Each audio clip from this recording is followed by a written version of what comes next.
Mesdames, Mesdemoiselles, Messieurs, chers amis de Canal Martinique Télévision, chers amis de LCL, vous qui nous regardez sur kmttélévision.com ou qui nous écoutez sur FM+, 88.9, vous qui nous regardez à Mayotte, à La Réunion, en Guadeloupe, en Guyane, en France et bien entendu en Martinique, bonsoir et bienvenue dans ce dialogue avec la presse. J'ai le plaisir de l'animer ce soir avec monsieur le docteur Samuel Mpaye. Docteur, comment allez-vous? Très bien, merci. Je vois que malheureusement les téléspectateurs ne peuvent pas le voir, mais entre M. Laouché et moi, il y a une certaine distance. Donc je tiens à rassurer ceux qui commentent avec moi l'actualité toutes les semaines pour dire qu'il n'est pas assez toxique aujourd'hui, donc je pourrais répondre de façon plus libre à mes propos. Ok. Non, à cela, je réponds que la bave du crapaud n'atteint pas la blanche colombe. Bonsoir, docteur Montezut, comment allez-vous? Bonsoir à toutes et à tous, bonsoir, monsieur Laouché. Mais ce qu'il ne vous dit pas, c'est qu'il a voté pour Paul Biya et il a été battu. Ah bon, vous avez été battu? Ah non, pas du tout, pas du tout, pas du tout. Alors, que j'ai été battu ou pas, parce que je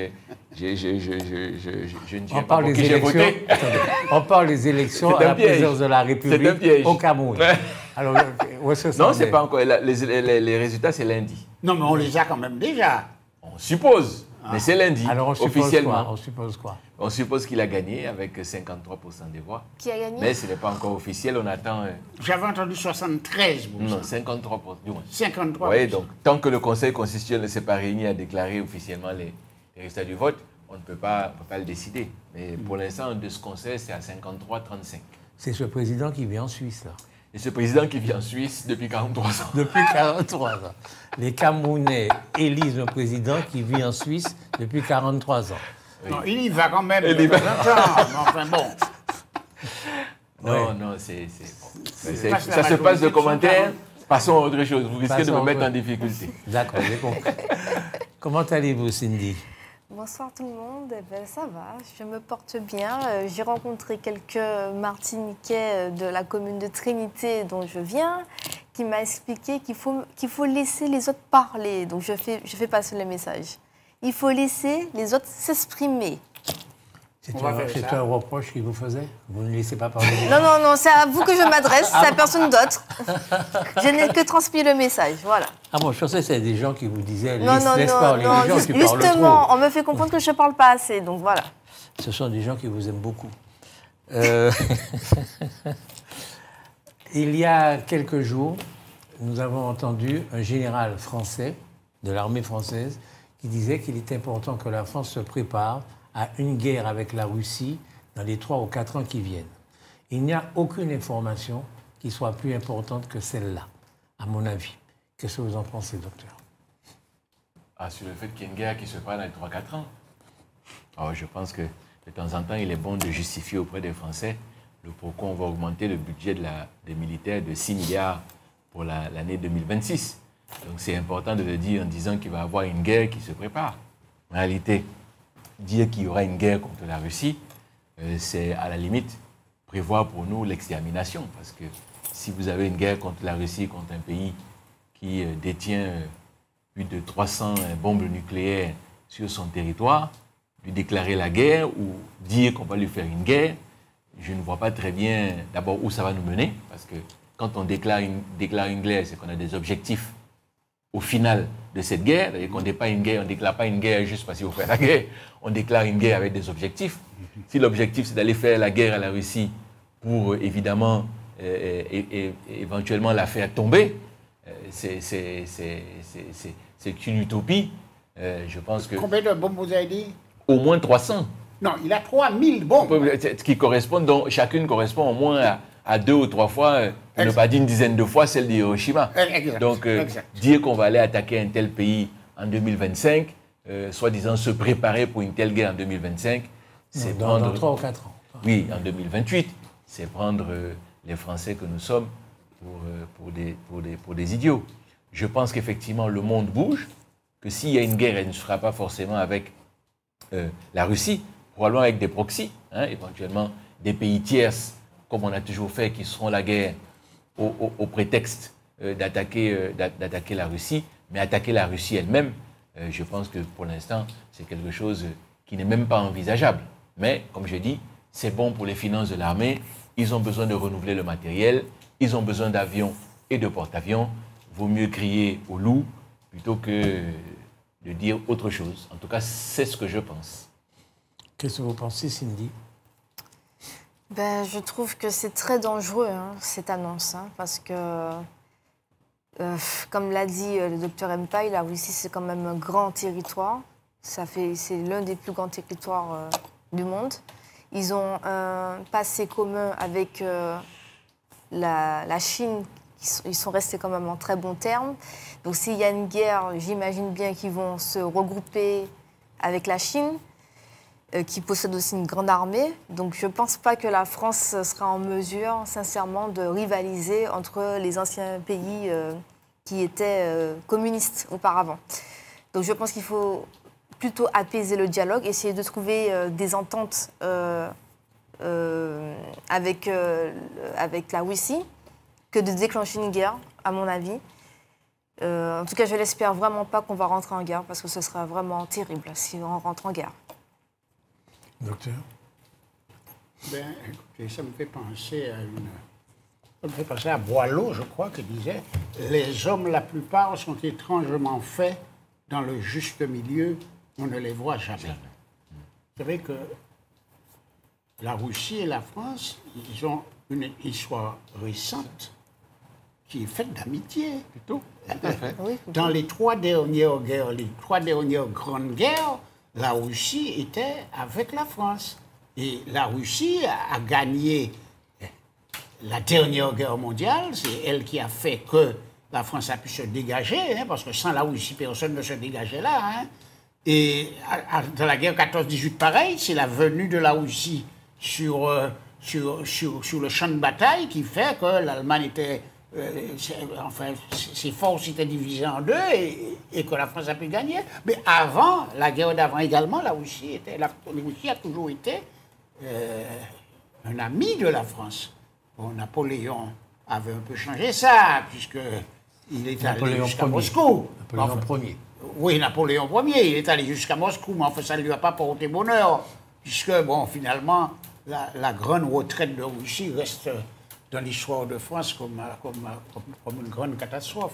Non, je pense que de guerre, c'est vrai, comme Cindy le dit, on peut parler tellement de guerre, puisque paraît-il que le système est fait que même si il touchait au haut commandement russe, c'est-à-dire dans le cas où il ferait disparaître, où il tuerait les grands commandants russes, c'est déjà programmé pour que ça se fasse quand même. Et en plus, quand il lance un missile, dans la tête du missile, il y a 4 ou 5. Il y en a 4 ou 5 qui peuvent prendre des directions. C'est un marché démoniaque. Donc je crois qu'il ne faut pas faire ça. Et donc je trouve que les gens ne sont pas responsables de penser que le général pense qu'il faut qu'on se prépare dans 6 mois, dans 1 an, dans 2 ans à faire la guerre aux Russes. Il faut arrêter. Oui. C'est de l'absurdité, quoi. Je crois que c'est absurde. Oui. Sachant que si la France rentre en guerre, est-ce que ses alliés vont l'accompagner? Quand je parle d'alliés, je parle des États-Unis qui ont... Non. Voilà, donc... Non, les États-Unis ne font plus de guerre. Eh ben voilà, c'est absurde. Donc c'est même... Hors de leur territoire. Je trouve ça absurde. Donc il ne faut pas dire des choses comme ça à la télé. C'est absurde. C'est vraiment absurde. Ok, mais en même temps, les gens qui disent ça ne sont pas absurdes. C'est un général. C'est le président lui-même qui envisage ça. Au moment où il y a une véritable crise en France, une véritable crise financière extrêmement importante. En droit public, on apprend que lorsqu'il y a une crise dans un pays, très souvent, on va détourner l'attention du peuple en faisant une guerre contre des gens, etc. Et donc là, on est en train de nous dire, et c'est ça qui est dramatique, de nous dire que la France aujourd'hui semble incapable de surmonter la crise.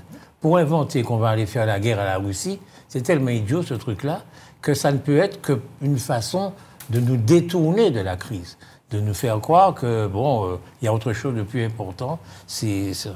Donc, est-ce que vous pensez que la crise que nous connaissons aujourd'hui, crise financière, crise économique, est-ce qu'on a une chance de pouvoir s'en sortir? Parce que là est le problème aujourd'hui de la France. Ce que vous dites est tellement vrai. Vous savez, quand si vous suivez, parce que suivre l'Amérique, c'est suivre les pays du reste du monde. Vous avez vu Trump, qu'est-ce qu'il fait? En réalité, quand il impose aux Européens de suivre sa doctrine, il commence par leur dire, de suivre sa doctrine, il commence par leur dire quoi? Augmenter les dépenses militaires. Parce qu'en fait, quand vous augmentez les dépenses militaires, vous fournissez de l'argent et du travail à certains pays. C'est des sociétés qui travaillent. Quand je dis que la France augmente son budget cette année de 6 milliards d'euros, ben ces 6 milliards d'euros, c'est en fait pourquoi? Ça va principalement d'avoir une économie de guerre, en réalité. C'est que ça fait travailler des entreprises, ça crée de l'emploi. Donc, dire que nous allons avoir une guerre dans 3-4 ans, c'est en fait vouloir justifier finalement une économie qui serait tournée vers une économie de guerre, parce que c'est de ça dont on a besoin aujourd'hui, puisque l'économie toute simple telle qu'on la connaît ne fonctionne pas. Elle ne fonctionne pas. Pourquoi? Simplement parce que nous avons donné la plupart de nos outils informatiques, de nos connaissances à partir des années 80 à certains pays, dont la Chine, dont aujourd'hui nous ne maîtrisons plus. Qui elle produit. Voilà, aujourd'hui nous ne maîtrisons plus les systèmes de production. Je vous signale qu'il n'y a pas encore longtemps, je voyais les Pays-Bas qui ont décidé de ne plus vendre, de ne plus autoriser la Chine à contrôler les systèmes des puces, par exemple. Vous savez qu'aujourd'hui, tout fonctionne avec des puces. Des puces qui sont de plus en plus rapides. Donc quand vous avez les États-Unis qui disent on ne vend plus certains types de puces aux Chinois parce que c'est de la concurrence et que si on fait ça, nous aurons une concurrence sur le marché, c'est parce qu'aujourd'hui, ils se rendent bien compte qu'ils ont compté sur le capital, et uniquement leur capital pendant plus de 30 ans, et qu'aujourd'hui, ce qui fonctionne, c'est de maîtriser les outils de production. Quand vous avez déplacé vos outils de production vers d'autres pays, il n'est pas facile de rapatrier. Je vous signale que quand la campagne présidentielle de 2022 consistait à dire il faut absolument que les outils de production soient remis en France. D'accord? Si je vous demande aujourd'hui de citer quels sont les outils de production qui sont repartis en France, excusez-moi, vous n'en trouverez pas Samuel, beaucoup. On va accueillir M. Serge Souffleur. M. Serge Souffleur qui est en retard, il est toujours en retard. Si on n'a pas pu l'attendre cette fois-ci. Bonjour Souffleur, comment allez-vous? Non, mais si je suis en retard, c'est qu'en ce moment, je suis quelque peu chamboulé, perturbé, n'est-ce pas? C'est un problème personnel ou bien? C'est personnel en ce sens que, bon, bien, je viens d'enterrer en France métropolitaine mon frère. Et alors, mes condoléances et bon courage à mes frères et sœurs qui sont là-bas. Et puis d'autres occupations, et notamment vous, n'est-ce pas, qui me perturbez avec une réalité certes contrainte, mais dont je ne vois pas le bout du tunnel. D'accord. Mais ça ne fait rien. Laissez-moi vous présenter mes condoléances quand même. Je vous en prie. Pour la mort de votre frère, il avait quel âge? Il avait 70 ans. Et il vivait en France? Il vivait en France, ainsi que mes sœurs et sœurs, n'est-ce pas, qui sont partis. Il y a belle lurette avec mon frère et sœurs. Il n'y a que vous qui avez mal tourné, qui êtes resté ici. Oui, et je suis resté dans le bourbier avec vous en Martinique. Alors vous voyez ce que je suis devenu. Ok, ne répondons pas à la provocation. Nous sommes en train de dire que le gouvernement français et les généraux français disent qu'ils préparent une guerre qui pourrait éclater dans 3 ou 4 ans contre la Russie. Et nous sommes en train de débattre de ça. D'accord?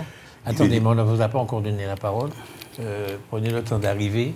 Qu'est-ce que vous voulez dire là, je crois que le docteur Mpaye n'avait pas fini sa démonstration. Non, je finissais juste mon propos en disant que, alors, de voir la sortie d'un général, je signale que ce général était quand même le chef d'état-major particulier du président de la République, avant de venir faire son commandant à la télé. Donc, il est aujourd'hui chef d'état-major.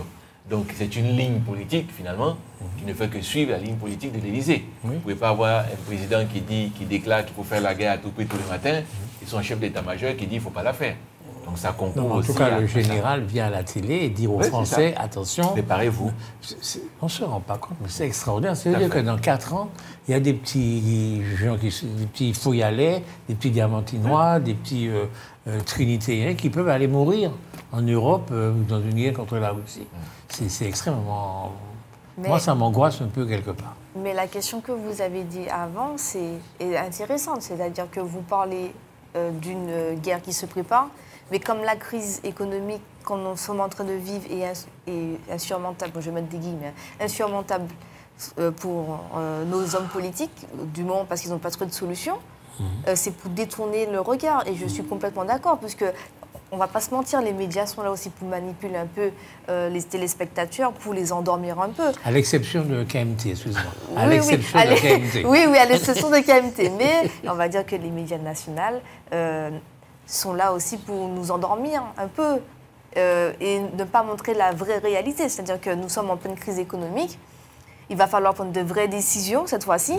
Et là, j'ai l'impression que nos chefs politiques sont en train de faire l'autruche toujours. C'est-à-dire qu'ils essaient de trouver des solutions, mais on tape toujours sur les petits portefeuilles. C'est-à-dire qu'on va encore réduire l'accès, les frais pour l'hôpital, on va encore réduire sur les étudiants, on va encore réduire sur les retraités. Alors qu'on sait très bien que la petite classe et la classe moyenne payent déjà énormément pour le maintien du système dans lequel nous vivons. Alors la question c'est, est-ce que le système dans lequel nous vivons n'a pas touché ses limites? La Ve République n'est-elle pas déjà révolue? Moi, je pense sincèrement qu'il faut taxer les plus riches. C'est ma conviction. Je suis convaincue qu'il faut les taxer plus. Ils ne vont pas partir, ne vous inquiétez pas. C'est ma conviction. Je suis convaincue également que nos chefs politiques doivent revoir leur façon de vivre. On ne peut pas continuer à payer autant pour permettre à ces gens de vivre comme à la monarchie, alors qu'on a fait on a abattu la révolution. On a fait la Révolution française pour abattre la monarchie, justement. Donc, je ne comprends pas comment aujourd'hui... Pour abattre les privilèges. Les privilèges, tout à fait. Pour abattre les privilèges, je ne comprends pas encore aujourd'hui comment des personnes qui gagnent autant ne vivent pas avec le revenu qu'ils gagnent. Vous regardez dans les pays du Nord... Scandinave. Voilà, Scandinave. Le président gagne une certaine somme et il vit avec la somme qu'il gagne. Il n'a pas de logement privilégié, il n'a pas de jet privé qui l'attend ou je ne sais pas quoi. À un moment donné, il faut qu'on prenne des vraies décisions. Je suis convaincue de ça. Serge Souffleuse, vous croyez que c'est en faisant que le président de la République dépense moins d'argent, les ministres aussi? Est-ce que vous pensez que c'est comme ça que va se résoudre la crise que connaît la France aujourd'hui? Mais la crise d'aujourd'hui, elle intervient non pas dans un contexte, mais c'est une réalité. Ça fait un moment qu'on allait droit dans le mur, avec une politique menée par un gouvernement qui pressurise, si l'on veut dire, les plus faibles. Et alors, qu'est-ce qui se passe aujourd'hui? Le président de la République, dans sa fuite en avant, entraîne toute la France. Et voilà à quoi nous sommes réduits aujourd'hui. Et vraisemblablement, l'Europe, le monde et nous-mêmes, nous sommes impactés par le phénomène et une guerre est fort possible dans les prochaines années. Vous pensez ça vraiment? Mais pourquoi pas? D'accord. Docteur Mpaye. Non, je voulais répondre à ce qu'elle disait. À ce qu'elle disait. Oui, ce qu'elle disait par rapport... Vous disiez, est-ce que vous pensez que le président de la République ou les députés, ou en tout cas ceux qui font l'administration, doivent dépenser moins, est-ce que ça peut résoudre nos problèmes de crise? En fait, notre problème de crise n'est pas qu'un problème financier, c'est aussi un problème moral. Et le petit peuple, quand je dis petit, c'est entre guillemets, a besoin, certes d'amour, mais il a besoin de preuves d'amour.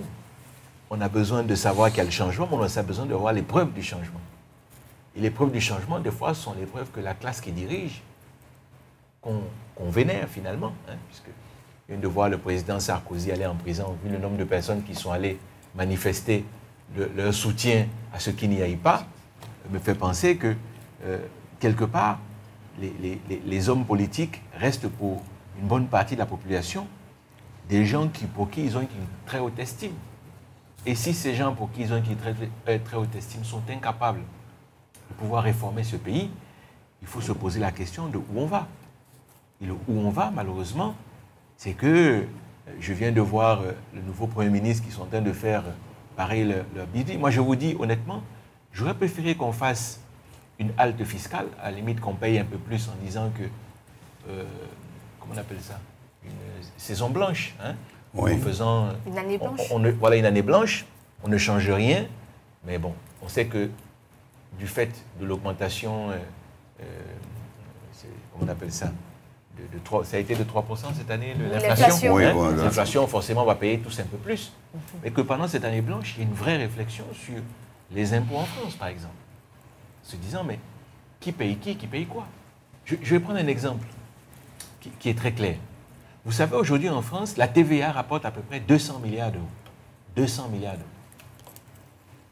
Logiquement, avec 200 milliards d'euros, on devrait se dire que nous sommes capables de gérer un certain nombre de choses. Mais sur les 200 milliards d'euros, il y en a 100 milliards qui vont pour les régimes spéciaux, les retraites et l'assurance maladie. D'accord? Et en parallèle, on donne exactement 167 milliards d'euros à l'industrie, au financement des entreprises. 167 milliards d'euros, c'est-à-dire pratiquement l'équivalent des 2/3 de la TVA vont pour le financement et l'accompagnement des entreprises dans ce pays. Se pose la question de savoir, or, quand on regarde la répartition de ce financement, on se dit qu'il y a quelque chose qui ne va pas. Comment peut-on donner 167 milliards d'euros à des entreprises? Or, on cherche un nombre de créations d'emplois, on ne voit pas, forcément. D'accord? Or, ce qu'on voit, c'est une empilation des richesses pour ceux qui ont des grandes entreprises. Et par contre, une stagnation des fiches de paye pour les gens qui sont en dessous. Donc, il y a là une vraie réflexion que nous devons nous poser sur comment se répartit finalement l'argent produit dans ce pays à toutes les échelles. Il y a quelque chose qui ne va pas, sur lequel nous devons avoir une vraie réflexion. La TVA, c'est quoi? L'impôt sur la TVA, c'est un impôt sur la... C'est une taxe. Taxe sur la valeur ajoutée. Taxe sur la valeur ajoutée. Oui, mais ça, je sais. C'est une taxe sur la consommation. Tout à fait. Oui. Ça suppose qu'on consomme, Oui. qu'on a de l'argent pour consommer et qu'on consomme. Et ça suppose qu'on travaille. Oui. Qu'on travaille et qu'on est payé. Oui. Qu'on est payé par les entreprises. Oui. Parce que vous avez l'air de vous indigner qu'on aide les entreprises. Non. Mais Je ne vous avez m'indigne pas qu'on observé, aide vous Écoutez, savez que je ne m'indigne pas qu'on aide les entreprises.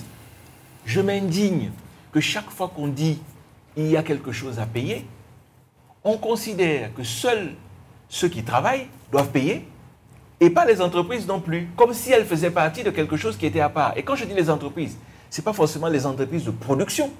D'accord? On pourrait dire les entreprises de production sur lesquelles on produit des choses, ok, elles peuvent être dispensées de ça.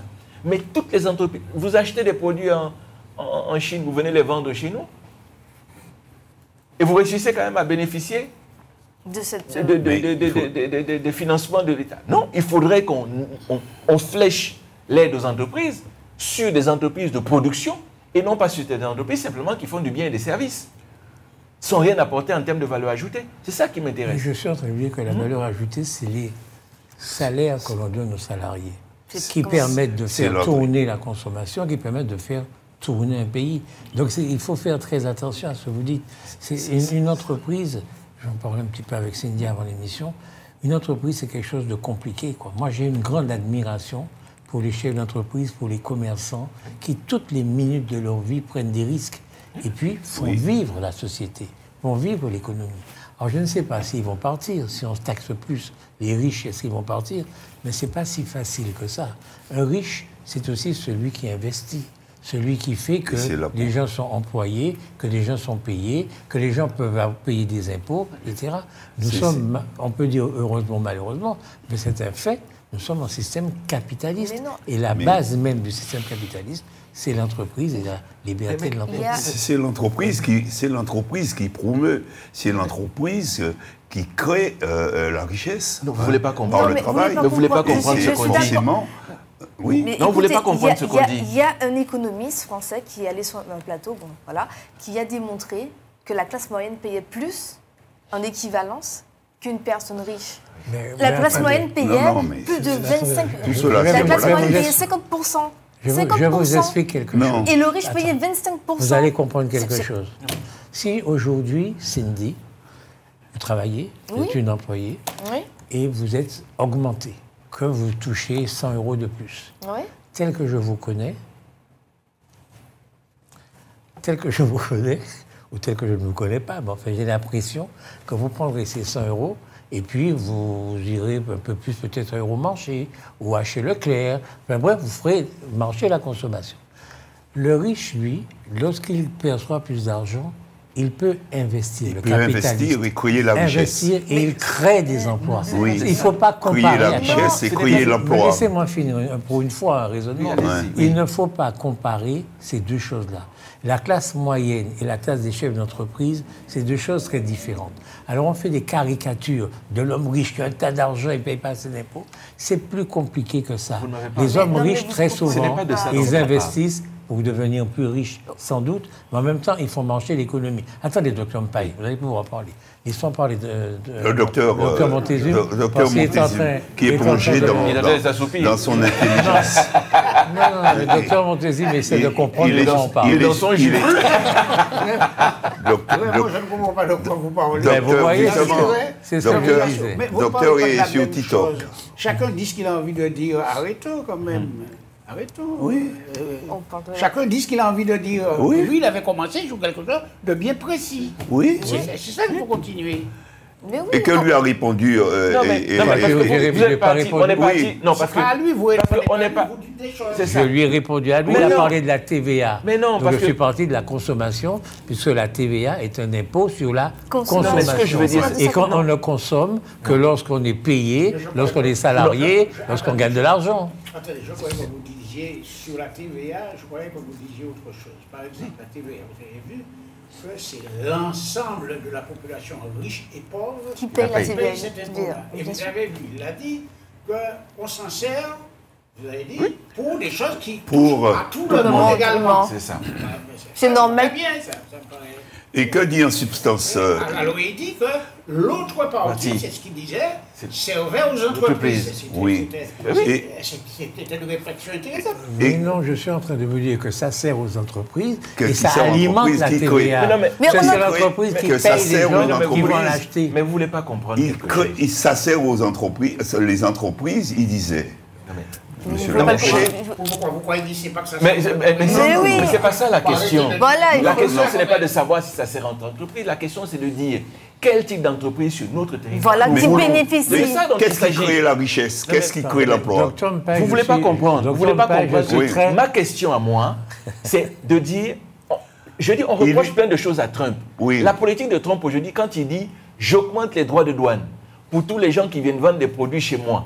C'est pour dire quoi? C'est pour dire délocaliser, plutôt que de faire ce que nous avons fait d'habitude, d'acheter les produits finis chez vous et que ça vienne être consommé par les gens de chez moi.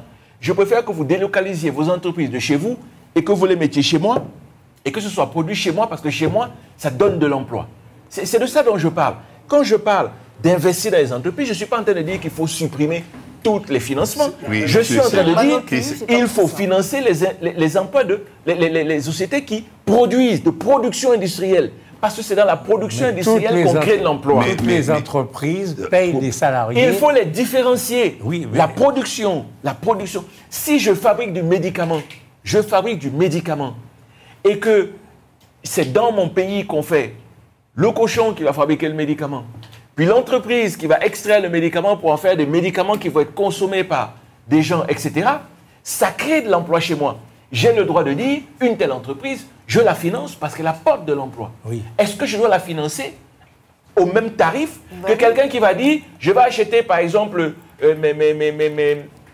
comment on appelle Les néons. mes néons en Chine et je vais venir les vendre en France. Non, je crois que ça doit être quelque chose qui doit être fléché pour de la production qui est faite sur notre territoire. Ok, C'est tout ce que je dis. Allez voter aux États-Unis, vous allez voter Trump. Oui. Non, ok. Ça, c'est la première chose. Mais Alors, il avait- Concluez, La vous avez deuxième parlé pour chose, les trop. c'est que le docteur... Vous êtes dans un schéma d'économie vertueuse. Alors, vous pensez qu'il eût été préférable, ces 167 milliards, n'est-ce pas, au lieu de Les donner à Total, par exemple, donner oui. aux entreprises qui créent la Ouais, richesse, Peugeot. qui créent l'emploi, on aurait pu, sinon dû, et justement, donner ces 167 milliards, je ne sais pas moi. Non, mais... Mais attendez, docteur, je suis mais très... Oui. monsieur, je veux dire, qu'il a raison, le docteur Mpaye. Parce que c'est vrai qu'on donne de l'argent, des subventions aux entreprises pour se développer. Mais on a remarqué qu'il n'y a pas de contrôle déjà. Il n'y a pas de contrôle. Ça a été dit. Il n'y a pas de contrôle parce qu'ils avaient fait un plan. Ils avaient fait un plan. Il y a des entreprises comme Peugeot qui avaient dit on bénéficie d'aide financière pour le développement, on va créer de l'emploi. Qu'est-ce qui s'est passé? On a reçu les aides, mais on a fermé des succursales. C'est ce qui s'est passé en fait. C'est pour ça que je suis d'accord avec le docteur Mpaye quand il dit qu'il faut flécher et contrôler. Je suis d'accord avec lui. Il y a trop d'abus.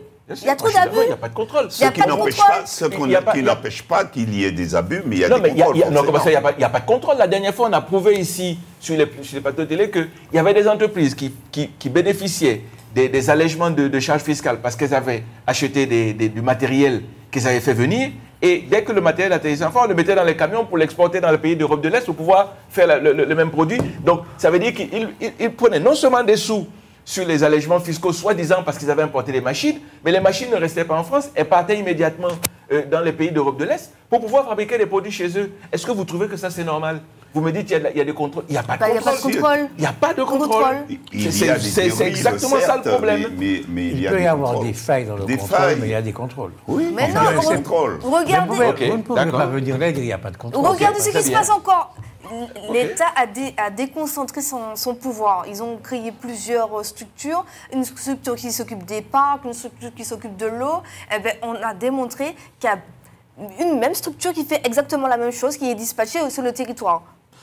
Vous pourrez toujours trouver un exemple. Non, mais c'est pour vous dire, il n'y a pas de contrôle. Comment ça se fait que... Vous ne pouvez pas dire qu'il n'y a pas de contrôle, en fait. Mais vous non, pouvez dire, il peut y avoir il n'y a pas de contrôle. Il peut y avoir des dysfonctionnements dans un certain nombre de services de l'État. Ça fait comme si en Martinique, nous avons l'Office de l'eau. Merci. Après, j'allais arriver là-bas.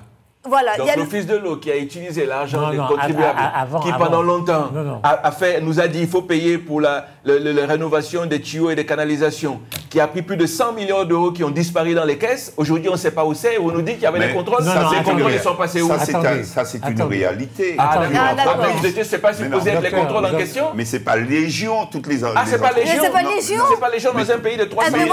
On est en crise économique. Chaque centime compte. Il y a des justifiés, continuer à justifier l'injustifiable. Et c'est comme ça que nous continuons à nous enfoncer. Docteur, je suis d'accord. Vous le savez très bien, cette société dont vous parlez là, eh bien, elle a corrompu un certain nombre de personnes. Elle les a corrompus. Donc les contrôles existaient. Pendant 40 ans. Oui. Ah, d'accord. Ah, c'était souvent 40 ans. Oui, c'était souvent des hommes politiques qui étaient corrompus et qui laissaient faire un certain nombre de choses. Bon, mais mais je voulais vous parler, docteur, parce que vous êtes africain. On a la chance d'avoir un Africain sur le sol. Attendez une seconde. On a la chance d'avoir un Africain sur ce plateau. Est-ce que la France tire sa grandeur de la colonisation de l'Afrique et puis après de la France-Afrique, de la néocolonisation? Et donc aujourd'hui que les pays africains sont en train de changer la donne, de chasser la France de l'Afrique quelque part, est-ce que ce n'est pas là le nœud de ce qui se passe en France, de cette crise en France? Non, ce n'est pas le nœud essentiel. Je ne dirais pas que c'est le nœud. Moi, j'ai toujours dit que la problématique de la France, ce sont ses élites. C'est d'abord, et ça a toujours été, ses élites. Ces élites qui ont passé toute leur vie, en fait, à penser que tout était immuable. Et comme tout était immuable, il suffisait de s'asseoir et d'attendre que les choses arrivent. Effectivement, ils avaient mis en place un système depuis les années 60, mais qui était bien avant, mais que vous avez connu d'ailleurs ici aussi, c'est-à-dire que tout était pour, finalement, la métropole, comme on l'appelait avant. Hein? Aujourd'hui, on ne peut plus le dire comme ça, mais tout était pour la métropole. Et donc, ils pensaient que ce système-là était immuable. Mais ce n'est pas le problème du système, c'est le problème des élites qui n'ont jamais pensé la France de demain. Parce qu'en réalité, s'ils avaient pensé la France de demain, toutes ces organisations qu'ils avaient mises en place, je prends la fameuse France-Afrique dont vous parlez, d'accord, où nous savons que la plupart des élites françaises se sont enrichies. Je veux pas parler. Vous voulez que je vous parle du scandale de Elf, hein, ou au Congo, où des bateaux de pétrole sortaient du Congo, sans d'ailleurs que les Congolais sachent où est-ce que ça partait, parce qu'il n'y avait aucun contrôle sur le port ni sur le pétrole qui était exporté chez eux. On peut citer un certain nombre de choses. Ils ont pensé que cet état de fait, en fait, allait perdurer. Mais ce n'était pas qu'en Afrique seulement, c'est que dans leur propre pays, ils se sont enrichis aussi sous forme de corruption. Dans leur propre pays, je vous signale que si la France aujourd'hui n'a plus des outils de production et est devenue la 7e et bientôt la 8e puissance industrielle, c'est quelque part parce que ces élites ont failli aussi. Ce n'est pas qu'une faillite sur... Excusez-moi, 7e, c'est pas mal. Hein. 7e ou même 8e pays dans le monde, mais en ça termes n'est pas mal d'influence, du tout. en termes d'influence, c'est terminé. Ils étaient Oui, mais 5e, ils n'empêche, étaient 5e avant. Oui, n'empêche que c'est pas mal quand même. Non, mais je n'ai pas dit que c'était... exagéré. Mais je ne suis pas en train de critiquer le bien ou 25, pas mal. Ce c'est que à je peu dis, près bon, quoi. ce que je dis simplement, c'est que... 25, c'est à peu près bon. On est dans la moyenne. On est en 8e. On est même en 7e, je ne crois pas qu'on soit... Non, ce que je veux juste dire pour finir, c'est qu'en réalité, ce n'est pas le chiffre qui... Ce n'est pas le fait d'être 5e, 6e. C'était le rapport qu'elle avait par rapport aux autres. Quand il fallait voter à l'ONU des résolutions et que vous saviez que vous avez une vingtaine de pays africains sur qui vous pouviez compter pour adopter telle ou telle résolution, ça se faisait facilement. Il suffisait d'appuyer un bouton et de téléphoner et puis tout le monde était fait. Aujourd'hui, ce n'est plus le cas. Quand il s'agissait d'importer les voitures Renault, je vous signale que les voitures françaises avaient la priorité sur toutes les voitures dans l'Afrique francophone. Mais pour demander par exemple l'import de voitures japonaises, il fallait que Renault dise qu'elle n'a pas de capacité de vous fournir des voitures pour que vous puissiez aller importer des voitures ailleurs. Vous ne pouviez pas faire du blé. Le blé dont on est en train de perdre totalement la production en France, qui maintenant se retrouve en Ukraine. Je vous signale que pendant 60 ans, il était impossible de la faire en Afrique. Parce que les conventions ne permettaient pas d'avoir ce type de culture, puisque c'était fait en France. C'est bien ce que je disais, comme tout ça a cessé, c'est ça qui explique que la France est en train de plonger oui, c'est un tout. C'est un tout. C'est pas Oui. forcément ça, mais c'est un tout. C'est aussi ça. C'est aussi ça. C'est important, à mon avis. Bien sûr, bien sûr. C'est un truc important. Cette pas ça. France-Afrique, C'est pas tout. dont on parle là, pendant tout ce temps a été un mode de fonctionnement. Hein. La France se gobergeait avec des élites et des gouvernements africains qui corrompus. Hein. Et tout le monde y trouvait son compte. Aujourd'hui, on a changé de modèle économique. L'Afrique et surtout les Africains ont enfin pris conscience qu'il pouvait exister à travers un mode de fonctionnement qui était autre. Eh bien, on se retrouve dans la situation dans laquelle on est, où les Français notamment sont arc-boutés du Mali, par exemple, mais ces Français sont tout de suite remplacés par les Russes et l'économie africaine, notamment dans beaucoup de pays du Mali. Et toute cette économie repose sur une corruption organisée avec certains pays africains. Hein? Docteur Montezum, si il dit que c'est un élément, mais si c'est l'élément central, c'est-à-dire ce qui se passe en Afrique, le retrait de la France de toutes ses anciennes colonies, si c'est ça le gros problème, la France aura beaucoup de mal à sortir de cette crise, parce que ça ne va pas revenir comme avant en Afrique. Donc si c'est ce départ de l'Afrique qui pose vraiment problème, on a du souci à se faire. Vous qui avez vécu en Afrique, vrai, docteur. Enfin, écoutez, tout le monde sait que la richesse de la France du siècle précédent et de la moitié du siècle d'avant venait des colonies. Tout le monde sait ça. Donc, sa richesse, pourquoi? Toutes les matières premières, parce que la France est un pays où il n'y a pas grand-chose dans le sous-sol. D'accord? C'est un pays agricole. La France est un pays agricole. Bon, alors, ils prenaient donc les matières premières ailleurs. Alors, même l'uranium, dont il a tant besoin pour son électricité, ben, il le prenait en bonne partie en Afrique. Donc, je suis sûr avec vous, je suis entièrement d'accord avec vous que ça ne peut pas ne pas avoir des répercussions importantes sur son économie. C'est absolument certain. Et bon, et alors, qu'est-ce qu'ils vont faire? Est-ce qu'ils auront l'intelligence d'avoir d'autres rapports avec les Africains pour permettre quand même que le commerce continue à se faire? Je ne sais pas. Mais il y a une élite africaine qui, maintenant, qui ne veut plus fonctionner comme ça. Hein? Non, mais je suis d'accord. Mais il y a bien un moment Oui. où il faut fonctionner avec tout le monde. Oui, oui. Alors, si la France a l'intelligence de ne pas faire comme elle fait avec l'Algérie, croire que parce qu'elle a été dominatrice en Algérie, que ça doit continuer comme ça, que c'est eux qui doivent donner des ordres, Ça continuera à tout perdre. C'est vrai qu'il faut d'autres rapports. Et s'ils ont d'autres rapports, peut-être qu'ils vont sauver une partie des meubles. Cindy. Je suis un peu d'accord avec ce qui a été dit. Effectivement, je pense que la France est en grande difficulté, en partie parce que les échanges qu'ils avaient avec l'Afrique, c'est comme interrompu entre parenthèses. Et bon, je pense que, de toute façon, il y avait eu les sommets, il y avait eu des échanges, comment ça s'appelle le sommet africain, j'ai oublié le nom, avec les élites africaines qui se sont rencontrées avec le président Emmanuel Macron. Ils ont discuté, bon, j'ai oublié le nom de cet événement.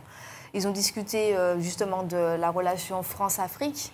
Et en fait, les élites africaines avaient bien expliqué qu'ils voulaient une coopération, plus un mariage forcé entre la France et l'Afrique, mais vraiment une coopération. Et je pense sincèrement que si l'élite française tend vers une coopération, c'est-à-dire qu'on fait un contrat, tout le monde gagne, c'est-à-dire que nous gagnons, eux, ils gagnent, dans l'échange qui se fait. Je pense gagnant-gagnant. Exactement, je pense qu'on pourrait retrouver une certaine stabilité dans notre économie. Et surtout que après, la France peut aussi développer d'autres partenariats avec d'autres pays. Il n'y a pas que les pays africains. Mais attendez, docteur, juste une seconde. Oui. Attends, je vais parler une seconde. Est-ce que le sentiment que vous avez, vous êtes africain, vous allez en Afrique régulièrement, est-ce que vous sentez un sentiment de revanche chez les Africains? Prendre leur revanche? Non, ce n'est pas un sentiment de revanche, c'est un sentiment de reprendre son destin en main. Oui. Vous savez, la dernière partie de ce qui va se passer, ça va être la dissolution du franc CFA. Le jour où vous aurez la dissolution du franc CFA, vous aurez vraiment la rupture, d'accord, qui va se faire. Parce que c'est encore le dernier mécanisme de contrôle, finalement, de ces pays-là à travers le franc CFA. Parce que le franc CFA est supporté par le franc français, mais finalement par l'euro. Mais déjà, dès à présent, les différents gouvernements qui se mettent en place demandent petit à petit à ce que cette jonction entre le franc CFA et l'euro soit interrompue. Je vais vous donner un exemple. En Afrique de l'Ouest, il y a un projet de former une monnaie de l'Afrique de l'Est, ça va s'appeler l'ECO. Oui. D'accord? Et cette monnaie, dont le principal tenant est le Nigeria, a demandé, donc ils ont fait une grande réunion, et la problématique dans cette réunion, c'est que la Côte d'Ivoire, qui est le franc CFA, refuse de sortir finalement de l'euro. Et donc la grande discussion entre ces pays, c'est de dire, si vous voulez qu'on forme une monnaie unique pour l'Europe de l'Ouest, il va falloir que vous dissociez de l'euro. Or, on se rend bien compte qu'aujourd'hui, les pays qui maintiennent ce franc CFA sont principalement les affiliés de la France. Je vais prendre la Côte d'Ivoire, qui est visiblement le pays le plus proche de la France. Donc, il suffit qu'il y ait un changement de régime en Côte d'Ivoire pour que très bientôt, le franc CFA de l'Afrique de l'Ouest, qui est différent du franc CFA de l'Afrique centrale, puisse basculer et former sa propre économie. Et là, ça va encore poser plus de problèmes. Parce que, bien évidemment, la banque française, parce que la banque française est la banque des États de l'Afrique, la banque du franc CFA. Ouais, la banque centrale. Je crois quand même à deux choses. Et d'ailleurs, les Français, en partant, et c'est le général de Gaulle, ça se passe au moment où il est au pouvoir, les Français, en partant en Afrique, ont mis en place un système qui perdure jusqu'à maintenant, pour lequel ils sont sortir de ça. Ouais. Il a mis en place un système pervers qui permet à la France de se maintenir. Je préfère dire ça comme ça pour ne pas entrer dans des détails oiseux. Ils ont mis en place un système mafieux qui leur permet de se maintenir. Attendez, c'est la France-Afrique. Mais c'est la pourquoi vous dites un système mafieux? Oui. Il est mafieux parce que c'est toujours des vols. Ce n'est pas... Docteur, vous êtes d'accord avec ce terme-là, mafieux? Est-ce que la France-Afrique est un système mafieux? Attendez, mais c'est un système de domination. C'est clair. Domination, c'est pas la même chose. Mais attendez, quand Césaire dit « je refuse les tontons, je refuse les grands frères », c'est ce système qui prévaut pour l'Europe entière. Que ce soit la Belgique, que ce soit l'Angleterre, que ce soit la France, ces pays colonisateurs ont toujours fait comme ça. C'est-à-dire qu'ils dominent C'est un tonton, c'est un grand frère, il a pour tenir la main. Pourquoi il dominait? Et attendez, et jusqu'à maintenant, on peut le ressentir à la Martinique. Là, maintenant, on est dans un système de tonton. Vous n'avez qu'à regarder, comment fonctionne la Martinique quand il y a un problème. Quand il y a un problème, qu'est-ce qui se passe à la télévision? Vous voyez arriver le préfet, ses chefs de service, ils les regardent comme ça. Ils sont métropolités de A à Z. C'est ça le système des tontons et des grands frères. Des grands frères qui te tiennent la main pour t'apprendre à écrire, pour t'apprendre à faire. C'est ce que nous vivons actuellement. C'est le principe d'une économie de comptoir. Attendez, n'est-ce pas? Je peux vous lire les 11. Vous voulez que je vous lise les 11 accords coloniaux avec le Cameroun à la sortie des années 60? Ça va aller vite. Ça va aller vite. 11 accords coloniaux que les Martiniquais écoutent. Le premier accord colonial, c'est en 1960. OK. Et il manque 2 pays au moins. Non, je parle que du Cameroun. Je ne vais pas parler que du Cameroun. Oui. Pour les accords coloniaux de 1960. Le premier, la dette coloniale pour remboursement des bénéfices de la colonisation. C'est-à-dire que tout ce qu'ils ont fait chez vous, il faut rembourser. On a la dette. 2, la confiscation automatique des réserves financières nationales. 3, le droit de premier refus sur toute ressource brute ou naturelle découverte dans le pays. C'est-à-dire que quand vous découvriez un gisement de gaz ou un gisement de je ne sais pas quoi, de cuivre, le droit de premier refus, c'est-à-dire si vous vouliez l'exporter, vous vouliez le transformer, il fallait d'abord leur demander s'ils étaient d'accord. Et s'ils ne l'étaient pas, vous ne pouviez pas le faire. Exactement. Parce qu'il n'y avait qu'eux qui avaient le droit de le faire. La priorité aux intérêts et aux entreprises françaises dans les marchés publics et appels d'offres publics. Oui. D'accord? Droit exclusif de fournir des équipements militaires et de former les officiers militaires des colonies. Le droit pour la France de déployer des troupes et d'intervenir militairement dans le pays pour défendre ses intérêts. C'est normal. L'obligation de faire du français la langue officielle du pays et la langue pour éducation. L'obligation d'utiliser le franc CFA. L'obligation d'envoyer en France un bilan annuel et un rapport d'état des réserves. D'accord. Je finis. Oui. Renoncer à toute alliance militaire avec d'autres pays, sauf autorisation de la France. L'obligation de s'allier à la France en cas de guerre, de s'allier, l'obligation de s'allier avec la France en cas de guerre ou de crise mondiale. C'est un tonton qui dit ça. Je vous dis juste... Je vous dis, c'est la politique du tonton. Je vous dis juste ce que c'était que les accords secrets signés entre De Gaulle, général, et le président on a entendu. Clairement, on a entendu. Et M. Montezuma, on a aussi bien entendu que vous. D'accord ? Est-ce que le Cameroun, c'est pour le Cameroun ça? Oui. Est-ce que le Cameroun est rentré dans la communauté? Oui, oui. Donc la communauté. Oui. Donc le général... Rentrer dans la communauté. Ils avaient le choix? Est-ce qu'ils avaient le choix? Je ne vous demande pas.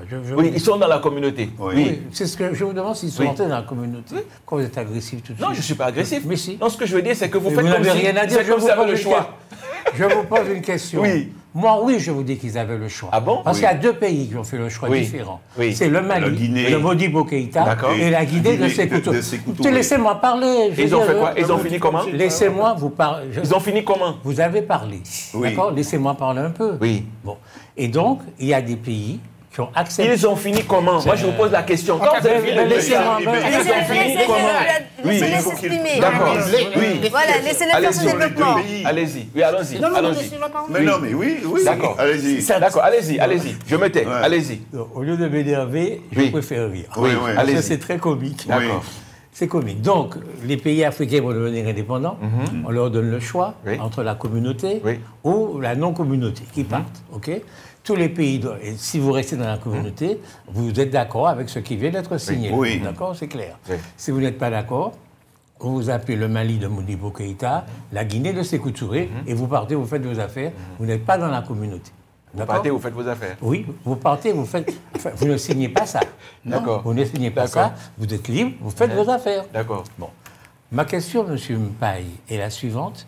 Est-ce que le Mali et la Guinée sont aujourd'hui, où nous parlons en 2025, en meilleure situation que les pays qui ont accepté la communauté? Vous voulez que je vous dise ce qui s'est passé après? Oui. Moi aussi, je peux vous dire ce qui s'est passé. Qu'est-ce qui s'est passé après? Allez-y, vas-y, dis-lui ce qui s'est passé après. Parce que peut-être qu'il ne se souvient pas, oui.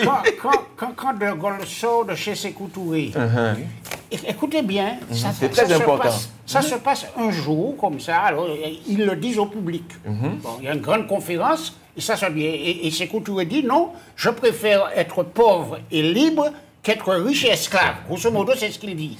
De Gaulle ne répond presque pas, il méprise, et quand il part, il dit à ses fonctionnaires, vous avez une semaine pour laisser ce pays. Une semaine. Vous avez une semaine. Alors, non seulement tous les fonctionnaires qui tenaient les points les plus cruciaux du pays disparaissent en une semaine, mais il fait imprimer des milliards de billets, de faux billets, qu'il fait parachuter sur tout le pays pour couler ses coutumes, pour empêcher à son économie de redémarrer. Et après, on finit par organiser un coup d'État. Et on finit par organiser un coup d'État. Et on les fait rentrer dans la communauté par la force. Exactement. Exactement comment ça se passe. Donc ne me dites pas ici qu'ils avaient le choix. Ils n'avaient pas le choix. Non, ils n'avaient pas le choix. C'était un choix contraire avec un pistolet sur la tempe. Parce que tous ces gens-là ont fini par se faire tuer. Tous ceux qui ont refusé. Sékou Touré s'est fait tuer? Bien sûr. S'est fait assassiner? Bien sûr. D'accord. Et Modibo Keïta aussi. Pourquoi est-ce que vous voulez en venir? Tous ces gens-là n'ont pas pu. C'était le règne. Mais je ne sais même pas pourquoi vous voulez discuter sur ça. Vous faites comme si aujourd'hui ils avaient le choix de ce qu'ils avaient à faire. Ils n'avaient pas le choix. Je suis en train de ils avaient un pistolet sur la tempe. Vous avez un pistolet sur la tempe. Et ce n'est pas nous qui allons résoudre. Et ce n'est pas nous qui allons discuter de ça. Ils avaient un pistolet sur la tempe. Ils ont accepté ce qu'on leur donnait comme choix. Sinon, le lendemain, vous faisiez sauter.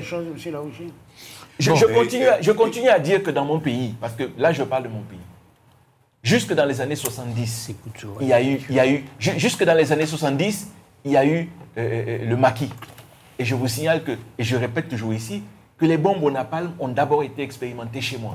Pourquoi? À cause de cette histoire de colonisation et de décolonisation, parce que nous avons refusé, justement, nous avons refusé la colonisation.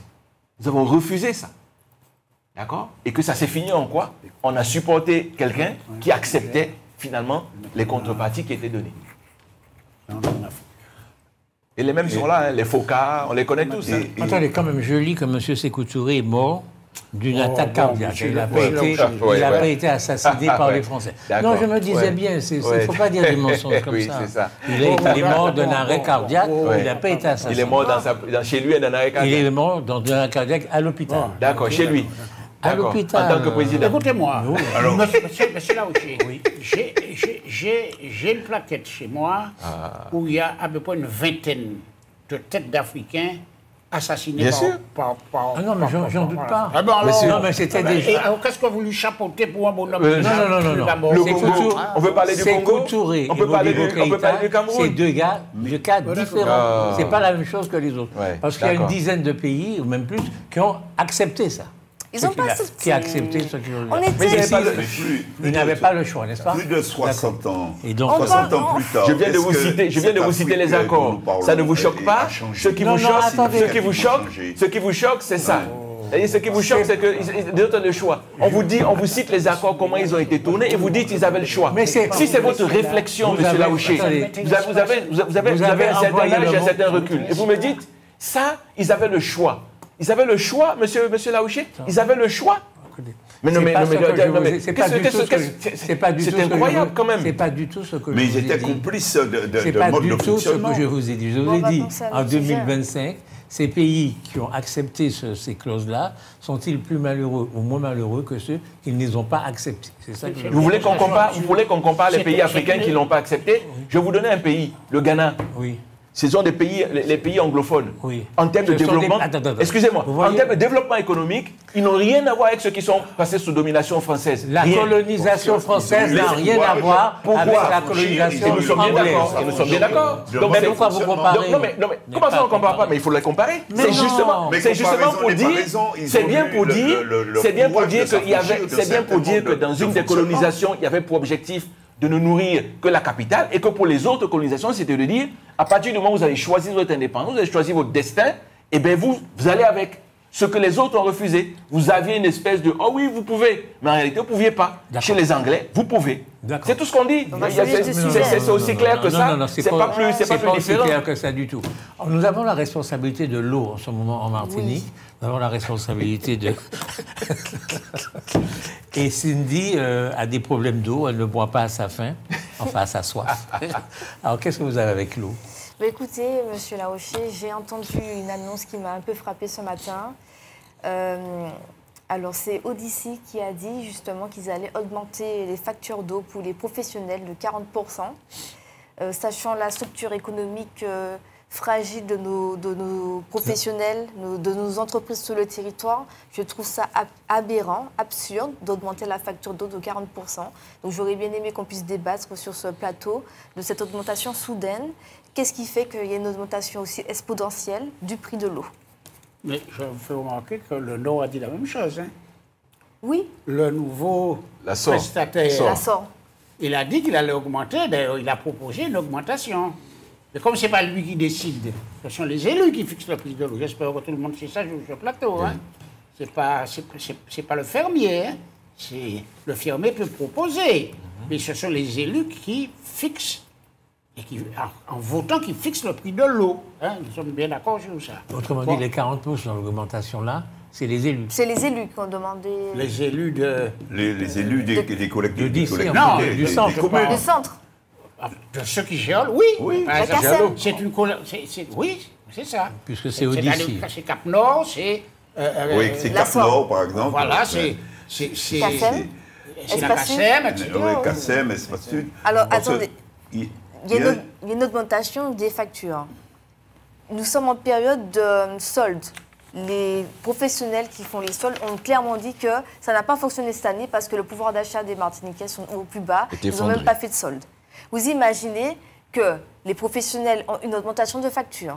Ils vont augmenter les prestations de services, les produits, vous répercuter. Et nous, on ne va pas pouvoir suivre. Donc ces gens-là, ils vont couler. Puisque si personne ne consomme, les entreprises ne vont pas pouvoir rester sur le territoire longtemps. Hein. C'est absurde. Je veux qu'on en discute. S'agissant de l'eau, et notamment d'Odyssey, il y a le responsable, c'est le président d'Odyssey, qui est revenu de la France métropolitaine et qui dit qu'il faut attendre au moins 3 ans pour que la situation s'améliore quelque peu. Parce qu'il y a des problèmes qui se posent et quant à la gestion de l'eau en Martinique. Alors voilà le schéma, voilà. Mais non, je n'ai pas vu de schéma là. Voilà le schéma qu'on vous donne, auquel vous assistez. Arrêtez. Voilà, oui. Écoutez-moi. Oui. Revenons à la maternelle. Oui. Hein, non, ça c'est impossible. Non. Vous n'en êtes jamais sorti. Revenons à la maternelle. Il faut pas les Martiniquais comprennent de quel pays ils vivent quand même. Oui. Il y a quand même une loi sur l'eau. D'accord? Il y a une loi sur l'eau de la France qui s'impose à ses possessions. Hein.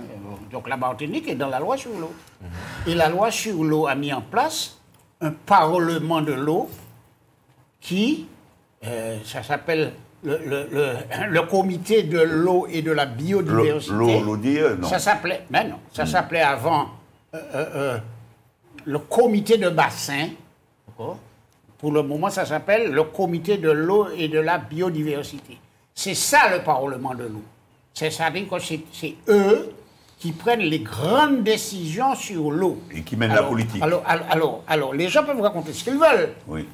Ils écrivent un document qui s'appelle schéma, c'est le DAGE. Schéma directeur de gestion de l'eau. Un schéma directeur de gestion de l'eau. Nous sommes bien d'accord. Donc, les Martiniquais ont à leur disposition un document, qui est un gros document, vraiment pavé, sur lequel beaucoup de Martiniquais se sont penchés. Alors, on ne les connaît pas, ce sont de célèbres inconnus, on ne les connaît pas, et ils ont bâti une politique de l'eau. Alors, c'est vrai que j'entends des choses très particulières. Alors, ce schéma départemental, ce schéma directeur de gestion de l'eau dit. Alors d'abord, il faut dire, il fait force de loi. Ça veut dire qu'il est opposable. Ça veut dire que quand il dit quelque chose, c'est non posable. Si vous ne faites pas ce qu'il dit et que vous faites autre chose, il peut vous attaquer au tribunal administratif et gagner. Alors, j'entends beaucoup d'élus ces jours-ci dire il faut créer une structure de gestion unique de l'eau. C'est ce qu'ils disent, c'est ce qu'on entend. C'est pas ce que dit le SDAGE. Le SDAGE dit il faut créer une structure unique de gestion de la ressource en nous. C'est la même chose, hein? C'est-à-dire que l'eau que vous prenez dans les rivières, il y a un captage qui prend l'eau, qui l'amène dans une usine, et cette usine va transformer l'eau, va l'assainir. Va l'emmener comment? Par des tuyaux souterrains. Oui, et vous allez la renvoyer dans des tuyaux jusqu'au domicile des gens. Dans un premier temps, jusqu'à l'usine. C'est l'âge? Jusqu'à l'usine, c'est la gestion commune de la ressource. Après, quand vous vendez l'eau, que vous ayez un fermier, c'est-à-dire un prestataire, alors c'était la SME. Alors c'est la SOR. On dit la SME, c'est Suez, c'est la Lyonnaise des Eaux, ce sont de grands capitalistes qui volent les gens en France, qui les volent dans le monde et qui viennent nous voler à la Martinique. Je suis bien d'accord. Mais pour moi, le problème, ce n'est pas là qu'il est. Parce qu'il y a beaucoup de Martiniquais qui croient que nous pouvons aussi prendre cette gestion-là. On peut la prendre, ces eaux lavées, sur la ville de Fort-de-France. Il avait une régie des eaux qui lui appartenait. Il ne rendait de compte à personne. Mais est-ce qu'on a intérêt à faire ça? C'est une vraie question. C'est une question. Attendez, alors, je vais vous dire pourquoi est-ce qu'on a intérêt ou pas. Ce sont des gestionnaires de l'eau dans le monde entier. Non seulement ils gèrent l'eau, mais le matériel, les tuyaux, les pompes, c'est eux-mêmes qui font ça avec leurs propres amis. Bon, d'accord. Alors, pour moi, quand ça ne concerne que moi, je peux parfaitement faire que ça soit martiniquais. Mais je peux le laisser dans leurs mains, à condition que je les surveille pour qu'ils ne me volent pas. Mais nous, on n'a pas fait ça. On les a laissés nous voler. Alors, ils nous ont volés pendant 50 ans. Et alors, parce qu'ils nous ont volés pendant 50 ans, on ne peut pas regarder de plus près ce qu'ils font. Ça, c'est un tableau, docteur, que vous venez de faire, là. Mais la réalité est aujourd'hui, comme dit Cindy, c'est que nous avons tous les jours une eau qui est plus chère. Hein, et qu'est-ce qu'on fait face à ça? Qu'est-ce qu'on fait? Attendez, c'est vous qui devez répondre à cette question. Non, docteur. Attendez, vous cherchez puisque vous leur laissez la gestion de l'eau entre les mains. L'eau qu'on reçoit, on la prend dans les rivières, c'est ça? Oui. Ou bien on va les forer? Non, il n'y a pas de forêt. Les forêts, il y en a deux ou trois, ils sont originaux. C'est plutôt dans les rivières. Et pas plutôt, c'est à 95% dans les rivières. 95% dans les rivières. Et puis après, il y a des tuyaux qui viennent et qui nous emmènent le machin. C'est ça. Bon. Et puis c'est les tuyaux, donc c'est Suez, c'est la Veolia, c'est ces mecs-là. Il vous est jamais arrivé dans l'idée qu'on peut changer tout ça?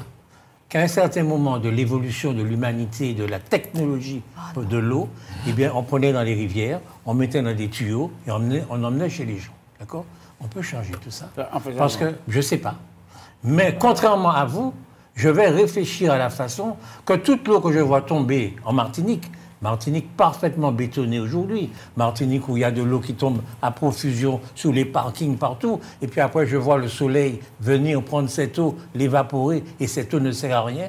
Eh bien, monsieur le docteur Montezum, au lieu de vous mettre le stage et tout ça, il faut mettre l'imagination au pouvoir, prendre des ingénieurs et se demander comment on peut faire arriver l'eau de la pluie, c'est l'eau, comment on peut la faire arriver dans nos foyers, tranquillement, sans passer par ces tuyaux qui pourrissent, qui sont mal, qui nous donnent des maladies et tout ça, et qui sont gérés par des grosses sociétés multinationales. Même si on n'a pas fait mieux ailleurs, docteur Montezum, même si on n'a pas fait mieux ailleurs, moi, je pense que nous pouvons réfléchir. Monsieur Larouche, vous êtes sérieux? Monsieur Larouche, vous êtes sérieux? Inviter les gens. Monsieur Larouche, vous êtes sérieux? Attendez, là maintenant, là où on vous parle, je vous dis que la facture de l'eau pour les professionnels va augmenter de 40%. Vous me parlez d'une histoire sortie d'imagination. Le problème est aujourd'hui. Le temps qu'on trouve une solution miraculeuse pour récupérer l'eau de la pluie, il faut trouver une solution là maintenant. Comment ça se fait que l'eau augmente? On doit réfléchir à court terme et à long terme. Il était prévu l'amener de l'eau par les tuyaux, de l'échanger. Mais vous avez fait quelque chose pour le haut. Non, mais vous qui êtes mon aîné, qu'est-ce que vous avez fait? Mais non, mais les hommes politiques martiniquais doivent avoir de l'imagination. Mais oui, on a tellement d'eau qui tombe dans ce pays. Vous n'avez absolument rien fait. On l'a laissé nous couillonner aujourd'hui. Nous avons le pire. Aujourd'hui, nous avons une eau qui est impropre. En plus. Et ça, c'est le travail du docteur Montesquieu. Oui, et avec la complicité de certains d'entre nous. Non, pas moi. J'en sais rien. Allez-y, je donne. Ce que je peux rajouter dans votre discussion, c'est qu'au-delà de tout ça, nous avons quand même quelques génies martiniquais. Oui. Quelques génies martiniquais. Je vous disais la semaine dernière qu'en lisant et en parcourant les divers journaux du monde, je me suis rendu compte qu'un Martiniquais, en l'occurrence M. Déo, faisait partie de la transaction du rachat, du rachat hostile de Veolia par Suez, donc de Suez par Veolia, et que le principal acteur de ce rachat, n'est-ce pas, était M. Déo, qui est quand même responsable d'un fonds d'investissement qui pèse 23 milliards.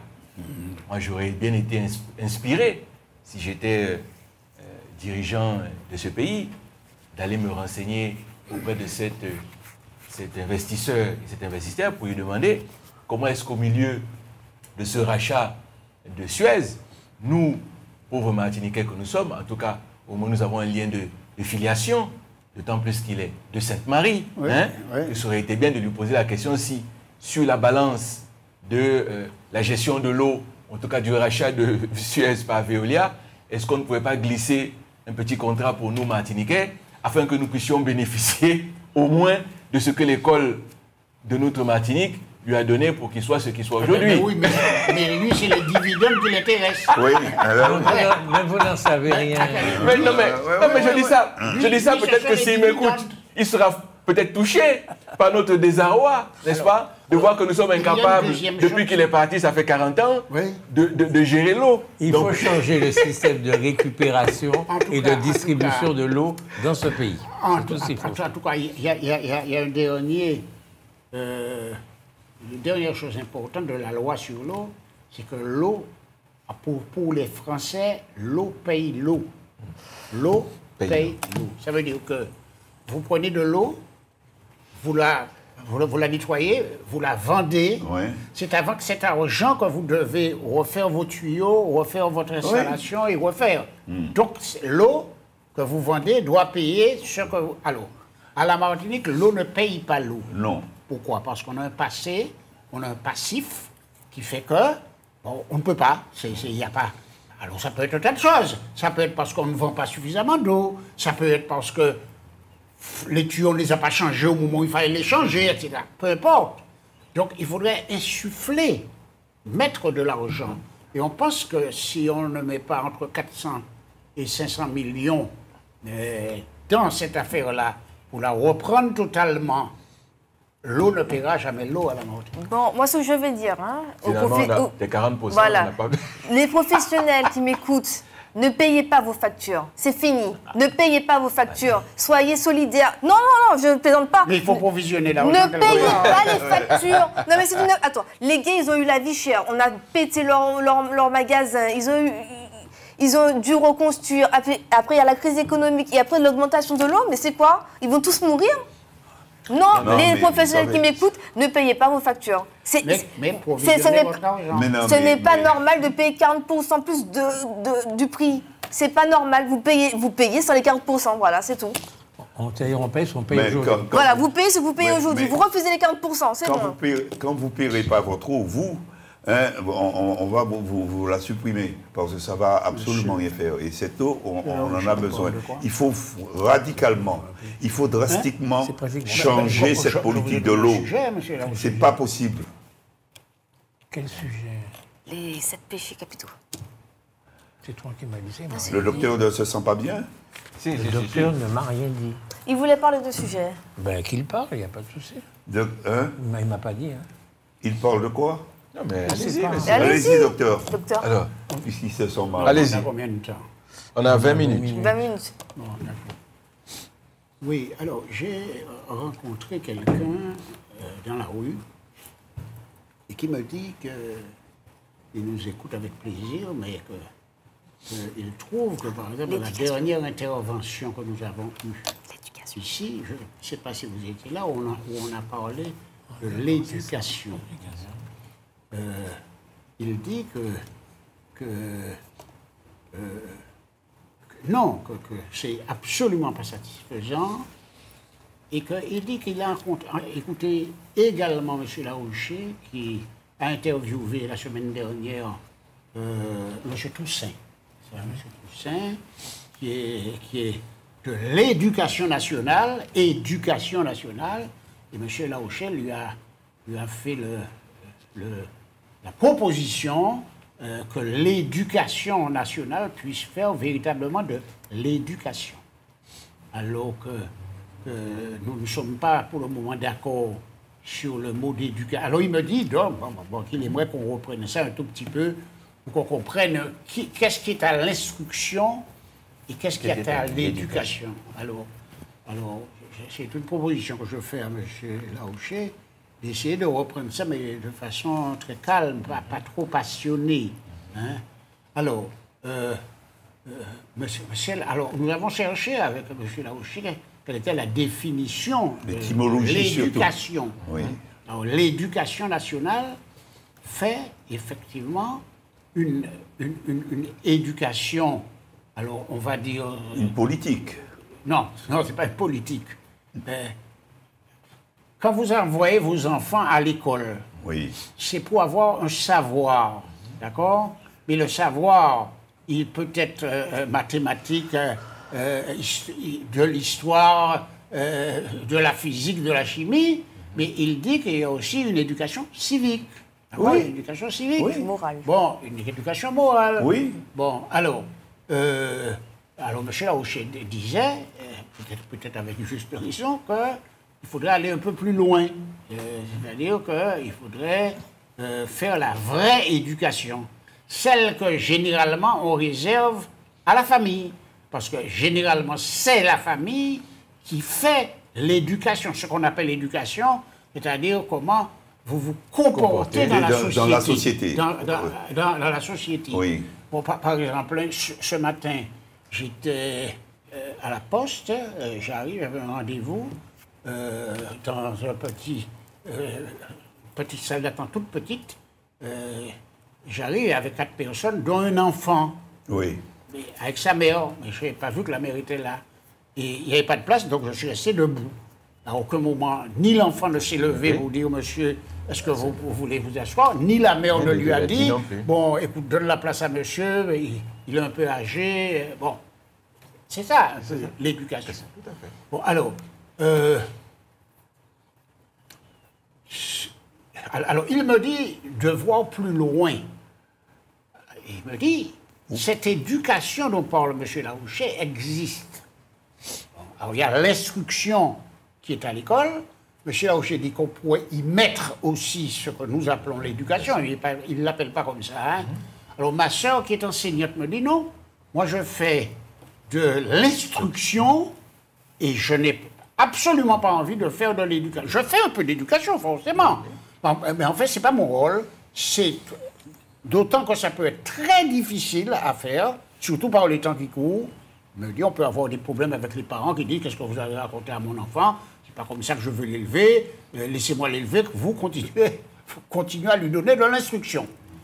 Et il me dit que dans la civilisation chrétienne, donc française, il y a un lieu d'éducation qui est celui de la famille, comme nous avons dit, mais il est aussi de la religion catholique. Et dans la religion catholique, effectivement, vous avez les 10 commandements. C'est pourquoi j'avais demandé à Cindy de se pencher un petit peu sur cette question, parce qu'on peut l'avoir oubliée. si je vous demande quels sont les 10 commandements, je suis pratiquement certain que vous ne les savez pas. Tu ne tueras point. Non, mais non, attendez, je n'ai pas fini. Laissez-moi. Bon, alors, il y a donc cette éducation chrétienne qui donne la morale chrétienne ou judéo-chrétienne, si vous voulez. Oui, justement, si vous relevez du judéo-christianisme. Alors, vous avez ça. Alors, c'est vrai que si vous les énumérez, on va peut-être les énumérer, c'est quand même intéressant. Vous ne les avez pas là directement. Votre ami a demandé qu'on a là, et un peu plus loin, ça veut dire qu'on aille jusqu'où quand il vous a demandé ça? Non, vous avez dit... Il dit que ça existe. Oui. Et non seulement que ça existe, mais il y a même des écoles qui le font. Oui. C'est-à-dire, si vous prenez le séminaire au collège, si vous prenez certaines écoles privées, etc. Certaines écoles privées, ils le font. Oui. Bon. Alors, les 10 commandements. Allez-y. Dites les 5 premiers. Les 5 premiers, d'accord. Tu aimeras Dieu par-dessus tout. Tu ne prononceras pas le nom de Dieu en vain. Tu sanctifieras les fêtes. Tu honoreras ton père et ta mère, tu ne tueras pas. Tu ne tueras point, tu ne mais mourras on peut tomber dans le tu honoreras tes pères et mères, ensuite. Tu ne tueras pas. Tu ne tueras pas, tu ne voleras pas. Oui, oui. Autrement dit, il y a une morale judéo-chrétienne, on va dire chrétienne, qu'on apprend dans l'instruction religieuse, puisque tous les enfants vont à l'instruction religieuse quand ils font leur première communion. Donc, les enfants sont non seulement instruits de cette morale, mais à la maison, les parents continuent cette éducation mais nous parlons de morale chrétienne, là. Oui. Et en dehors de ça, des commandements de Moïse, vous avez aussi les 7 péchés. Vous pouvez nous dire quelques mots des 7 péchés, vous les avez certainement oubliés. Vous en connaissez un. Oui. Péché capital. La luxure. Alors, donnez-moi un péché capital. L'avarice est un péché capital. Alors, donnez-les nous. Attends, je reviens dessus. Alors, vous avez l'avarice, vous avez la colère, vous avez... Non, il n'y a pas la colère. Non, il n'y a pas la colère. Non, alors, il y a l'orgueil. L'orgueil est un péché capital. La gourmandise. La gourmandise. La luxure. Oui. L'avarice. L'avarice. La paresse. Donc ça vous paraît sérieux de dire que la gourmandise est un péché capital? La colère. La colère. Et la jalousie. Et la jalousie. La gourmandise, c'est le glouton, hein. Je mange en excès et je bois en excès. Donc, vous voyez qu'il y a des principes moraux que les familles enseignent à leurs enfants, enfin, sont censés enseigner à leurs enfants. Et puis, il conclut en me disant que dans une classe, tout le monde n'a pas besoin, tout le monde n'aurait pas besoin qu'on leur donne de l'éducation. Il y a des gens qui sont parfaitement bien éduqués. Ils représentent la moitié des élèves. Si on prend la Martinique entière, ils représentent au moins la moitié des élèves. Et que les gens qui ne peuvent pas donner cette éducation à leur famille pourraient faire appel à d'autres ressources qui pourraient les aider à élever leurs enfants. Juste une seconde, juste une seconde, docteur. C'est pas compliqué. L'éducation nationale ne mérite pas son nom. Ça s'appelle l'instruction nationale. Enfin, sa fonction aujourd'hui, c'est l'instruction nationale. De vous instruire. Donc, il faut que l'éducation nationale arrive à être l'éducation nationale. Donc, la solution est simple. À côté des enseignants, mettre le nombre de psychologues qu'il faut, le nombre de pédopsychiatres qu'il faut, le nombre d'assistantes sociales qu'il faut, à l'intérieur de l'école. De telle façon que tous les élèves qui arrivent à l'école aient les mêmes chances. Parce que quand on est le fils du docteur Mondezume ou le fils du docteur Mpaye et qu'on arrive à l'école, on n'a pas le même vécu, on n'a pas les mêmes acquis, d'ores et déjà, que des gens qui n'ont pas les mêmes moyens. Et donc, il faut rétablir l'équilibre, et c'est le travail du psychologue, du pédopsychiatre, de tous ces gens-là qui ne vont pas intervenir sur quelques élèves, ils vont intervenir sur la classe entière. C'est-à-dire qu'à partir du moment... Même ceux qui ont déjà l'éducation. Même ceux qui ont déjà l'éducation, de telle façon qu'il n'y ait pas une espèce de discrimination entre ceux qui vont voir le psychologue et ceux qui ne vont pas le voir. Et qu'est-ce qu'il donne comme éducation? Attendez, tout le monde va voir le psychologue et il sera assez malin, le psychologue, pour voir qu'est-ce qu'il y a besoin d'eux. Ceci, ce que je dis là, est fondamental. Pourquoi? Parce qu'aujourd'hui, on se rend compte que l'État lui-même, l'État qui est la forme de sociétale que nous avons dans le monde entier. L'État est attaqué aujourd'hui par des systèmes mafieux. Ce sont les gangs en Haïti, ce sont les bandits, les cartels, ce sont les yucans au Japon, etc. L'État est en danger. Et aujourd'hui, l'État dit, eh bien, on va réprimer davantage, on va mettre les gens en prison davantage, on va ceci, on va cela. Moi, je pense qu'il faut la prévention. Et la prévention, c'est depuis l'école, depuis l'éducation, faire des gens, des hommes et des femmes qui, dès l'âge de 3 ans, 4 ans, 5 ans, 6 ans, 7 ans, n'ont pas envie d'être des délinquants, sont formatés pour ne pas être des délinquants. C'est très important pour l'État lui-même. Moi, je voulais juste dire, l'idée n'est pas mauvaise, hein, mais si on prend la source, c'est pas les enfants, c'est les parents. Les enfants imitent les parents. Oui. Ce sont des éponges. Donc, attendez, laissez-moi terminer. Laissez-moi terminer. Vous avez parlé religieusement, je vous ai laissé parler. Je peux finir? Mais c'est juste. C'est les parents, la source. Si vous avez un papa, une maman qui se tape dessus, un papa qui est alcoolique, une maman qui se prostitue, et que vous êtes dans un foyer, que vous êtes entouré de ça, et que vous allez à l'école, il y a des psychologues, il y a tout ça, mais vous retournez à la maison, et vous êtes baigné dans cet environnement. Docteur. Ça ne change rien. Docteur, j'ai dit... Maintenant, elle n'a pas raison. Je suis en train de vous dire qu'à l'école, vous aurez également une assistance sociale. C'est-à-dire quelqu'un qui pourra aller voir les familles, aller voir ce qui se passe au sein des familles et régler ces problèmes. Oui, il y a moyen de régler les problèmes. Alors, on n'a pas dit qu'il n'y a pas moyen? Ben oui, je donne une solution. C'est parce qu'elle dit. Mais elle dit une évidence qu'effectivement, si dans une famille, les gens s'entretuent, c'est pas comme s'ils ne s'entretuent pas. Ça, c'est des évidences. Mais non, c'est pas une évidence que vous n'avez pas soulignée, justement. Il faut regarder à la source. Il faut régler. À la source, vous n'avez pas tué les parents. Mais à partir de l'école, les enfants arrivent à l'école à 3 ans. 3 ans. À partir de là, on a tous les gens qui sont à l'école, qui vont faire des liaisons avec la famille. Ils vont prendre en charge les enfants. Il faut passer la communication. Dans le propos que vous avez dit, je commencerai par dire quelque chose. Il ne faut pas stigmatiser la population martiniquaise. Quand vous commencez votre propos en disant les enfants de Dr Mpaye et les enfants d'un tel, et Docteur Montezum. Et de Docteur Montezum, en mettant le mot docteur devant. C'est comme si vous disiez que ceux qui étaient autres que ça ne pourraient pas élever leurs enfants avec la bonne éducation et la bonne instruction. Il a raison. Je crois qu'il faut faire attention quand on sort des propos. Que vous le vouliez ou non, attendez, docteur, je vous interromps, que vous le vouliez ou non, ils n'ont pas le même acquis. C'est-à-dire que votre enfant à vous, depuis l'âge de 3 ans, de 4 ans, de 5 ans, il prend l'avion, il va ceci, il va cela, même si vous ne l'éduquez pas par osmose, il est différent de l'enfant qui n'est jamais sorti. Oui, parce qu'il a une éducation. Il est différent. Il a un modèle éducationnel. C'est pas seulement un modèle, c'est par osmose, il a un modèle éducationnel qui est prodigué par sa famille. C'est pas seulement. Mais non, c'est pas d'accord, c'est ça. Les enfants de Docteur Mpaye et Montezum, forcément, comme dit M. Laucher, on leur prodigue un autre type d'éducation. Ils ont un vécu différent. Ils ont un vécu différent. Mais c'est pas ça la question.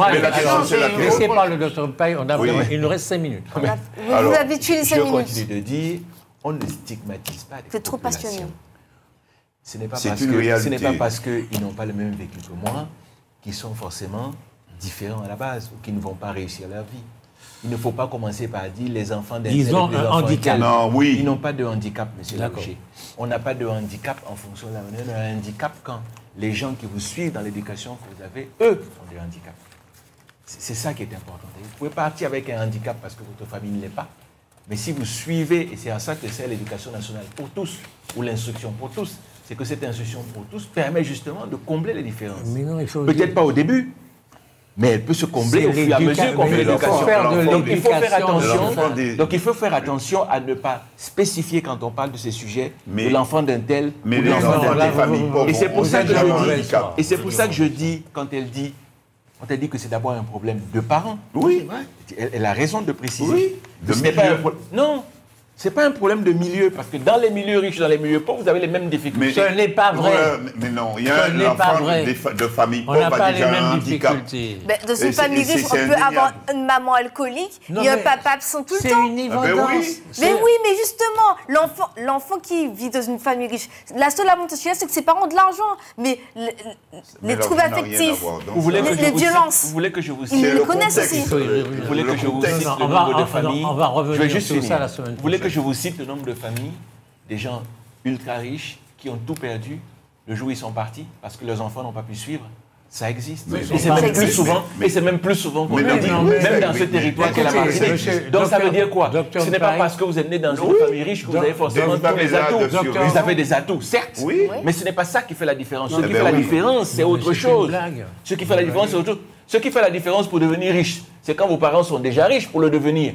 Mais vous pouvez devenir riche tout en étant pauvre. Arrêtez de dire des évidences. On peut devenir riche en étant pauvre. Je dis simplement que c'est plus facile de devenir riche quand vos parents vous lèguent des milliards que quand vos parents ne vous donnent rien. Ne différenciez pas l'enfant qui a été mis au monde avec des parents qui n'ont pas de moyens.